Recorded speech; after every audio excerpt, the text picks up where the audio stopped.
Hi, this is Corey Franklin with Remembering the Past, the show where we talk about people who've died recently who've had a profound effect on our history, our society, or our culture.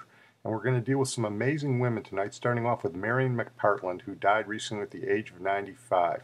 Marian McPartland was one of the great female jazz pianists of the 20th century. She was born in England, Margaret Marian Turner. She was a classical pianist. She was a prodigy as a little girl. Growing up, she developed an interest in jazz. Her parents discouraged her. They told her she'd marry some ne'er-do-well horn player, which is exactly what happened. When she went on USO tours during World War II, she met Jimmy McPartland, who was a Chicago horn player, and she married him. She came to the United States, first to Chicago and then to New York. She started playing at all the hot jazz clubs in Manhattan and Harlem in the 50s. She even developed her own trio for a little while with her husband's help. That included Joe Morello, who we did a couple years ago. He moved on to Dave Brubeck. Remember, the 1950s are a time when jazz is really emerging in the mainstream in America. And Marian McPartland gained her greatest fame not by playing so much as by the radio program that she introduced on public radio, where she interviewed jazz musicians, talked about jazz, and played a little jazz herself, and sometimes with these great jazz musicians. Her jazz program with her cultured English accent was on public radio for over 30 years, and it's one of the mainstays, one of the greatest programs ever on public radio. I couldn't do justice to Marian McPartland if I didn't have NPR talk about her. For over 40 years, Marian McPartland offered up an intimate insider's perspective on one of the most elusive topics in music, jazz improvisation. As the host of the show Marian McPartland's Piano Jazz, she reached an audience of millions. She died last night at the age of 95. NPR's Felix Contreras has this appreciation. Marian McPartland interviewed practically every major jazz musician of the post-World War II era. From bebop pioneer Dizzy Gillespie, the music that Charlie Parker created made guys change their way of doing things, to, of course, pianists like Oscar Peterson.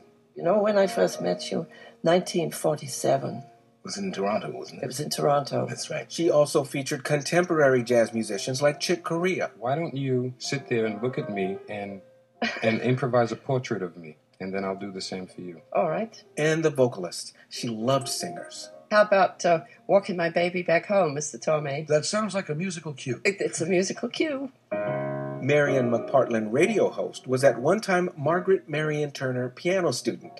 She told NPR in 2005 that her interest in music started when she was a young girl after hearing her mother play piano. From that moment on, I don't remember ever not playing piano day and night. Wherever I was, at my aunt's house, at kindergarten, or wherever they had a piano, I played it. Young Marian Turner studied classical music, then went on to perform in vaudeville theaters across England. During the war, she entertained troops, often jamming with American soldiers. Then she married one of them, cornetist Jimmy McPartland, and after the war, the couple made their way to the U.S., first to Chicago, then on to New York. There, McPartland biographer Paul DeBarros says she tracked down one of her early idols and one of the few women in the bebop revolution, pianist Mary Lou Williams. A man might come into New York in 1951, the way Marian did, and be kind of gunning for his competition. Marian McPartland came to New York City and befriended Mary Lou Williams. She immediately tried to establish a kind of camaraderie with her, a kind of female strategy of, well, we're in this together. That we're all in this together attitude was central to the success of her radio program and her career, but she didn't have an easy time of it at first. As she struggled to make a name for herself in New York, one critic caustically suggested Marian McPartland had three things going against her. She was British, she was white, and she was a woman. I guess it wasn't that usual to see a woman musician playing in a group, although there were many, actually, but everybody seemed to think this was pretty strange, maybe because I was British also. And somebody would say, oh, you play good for a girl, or you sound just like a man. At that time, I just took everything as encouragement. McPartland landed a gig in 1952 at the Hickory House, a noisy steakhouse on 52nd Street, the center of the city's jazz scene.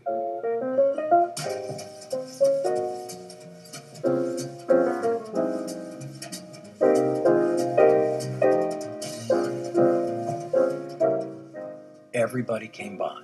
Biographer Paul DeBarros. I mean, she had the opportunity to meet everyone from Duke Ellington to Pee Wee Russell to Thelonious Monk. and jazz was really an underground community, and everybody hung out. McPartland continued to record and perform throughout the 1950s and into the 60s. But as rock and roll took over, she began to lecture on college campuses.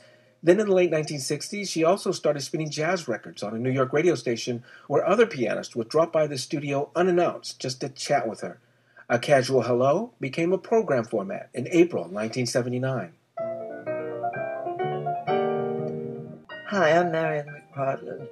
McPartland in South Carolina Public Radio launched Piano Jazz.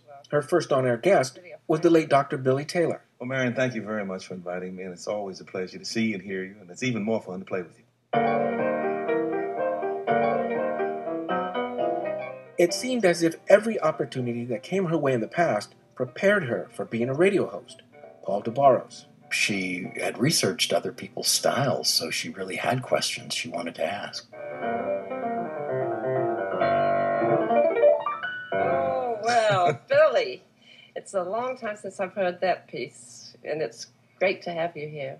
McPartland said the conversations themselves were very much like jazz, spontaneous and free-flowing. I've never wanted it to sound like an interview where you're really quizzing somebody. I mean, it's so easy to make it a conversation, and I mean, the whole thing is so improvised that you really don't know where it's going to go. Practice or something, get it together. And it's too bad. It is. This reminded me of something else. Along the way, Marian McPartland became a mentor to many young pianists, including Jerry Allen. She says that when she listens to piano jazz, she hears something that's very familiar to musicians. It's a very personal exchange that only happens between the musicians on the bandstand. But to kind of have that opened up to the fans, it helps to create even more of an understanding of what that whole experience of improvising is about.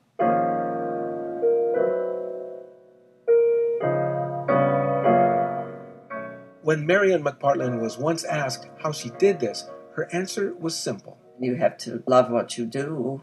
That was perhaps Marian McPartland's greatest talent, her love of making piano jazz not about her, but about the musicians, the fans, and our collective exploration of jazz. And for over 40 years, her soft English accent reminded us every week that we're all in it together. Just to get a little historical feel for jazz, I want to get two more clips by Marian McPartland. First of all, her description of Duke Ellington. I remember one night going down to Birdland, and you could see who was coming down the stairs because it was very brightly lit. I was walking down there going to the club, and he was on the bandstand, and he says, "Oh, here comes Marian McPartland, that pulchritudinous purveyor of tonal zest." Oh, God, I've never heard anything like that before or since. I mean, I think what I loved was I loved his way of speaking and his wonderful enunciation. I just think everybody should speak like Duke Ellington and have his vocabulary. There's the kind of insight you can't get everywhere on a legend of jazz. You heard her in the previous clip doing an interview with Billy Taylor, who we did on our program before. Here she is playing with another legend who we did recently, Dave Brubeck, as they duet on Take 5.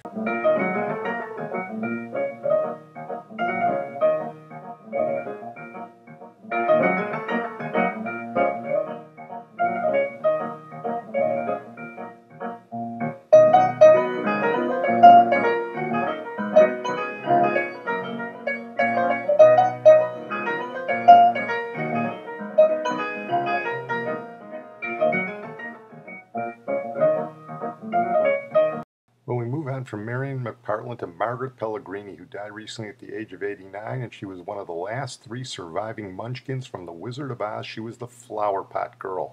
Ozma Mir does a great profile of Margaret Pelligrini on BBC4's Last Word, with a special attention to her insight into Judy Garland. We're off to see the wizard, the wonderful Wizard of Oz. We hear he is a wizard of Wiz, if ever a Wiz there was. Margaret Pelligrini was an American actress who found fame as one of the Munchkins in the 1939 film The Wizard of Oz. She was the last of three surviving actors who played one of the Munchkins, or little people as she called them, in the film. Here she is talking about how she got into the business in the first place. I had gone from my hometown, which is Alabama, in Sheffield, and I went to Tennessee to visit my sister, and my brother-in-law worked for a potato chip company. So he said, do you want to go to the fair and state fair and pass out samples with me? And I said, oh, I'd love it. That's why I love potato chips. So then some little people come walking down the midway because they had a show there. And they walked over and start talking to me, and they said, would you like to join our show? Well, at the time, I was only 13. And I said, oh, I don't think so. But 2 years later, they had given my name to an agent in Hollywood. And the next thing I knew, November the 8th, 1938, I was on my way. As mayor of the Munchkins today. I was one of the Munchkins, and then I had a hat on that looked like a flower pot. I welcome you most regally. And so they nicknamed me the Flower Pot Girl. Regally to see. We had 124 Munchkins. And in those days, we made $50 a week in our room and board. But did you know what? Toto the dog made more money than I did. He had a better agent. Margaret had fond memories of her time with the star of the film, Judy Garland. She was only 16 years of age, and when we'd get a break, she would sit on the yellow brick road, and we would sit around her, and then she would ask us questions, and we'd ask her, and she was excited working with little people as we were working with her. They'll never make another movie like The Wizard of Oz. Judy Garland sang Over the Rainbow better than anyone that I've ever heard sing. Nobody can sing Over the Rainbow like Judy Garland does. I even try it, and I can't sing it. Margaret Pelligrini, and now that she's gone, there are only two Munchkins left. Jerry Marin, who's 93, and Ruth Duccini, who's 95. Well, I'm going to close on that note. I want to thank my producer, Sid Tepps. And what else can we close with but the song that Margaret Pelligrini thought was the song that Judy Garland sang better than anybody ever. Written by Harold Arlen and Yip Harburg, along with White Christmas, and as time goes by, probably the most famous song in movie history. Somewhere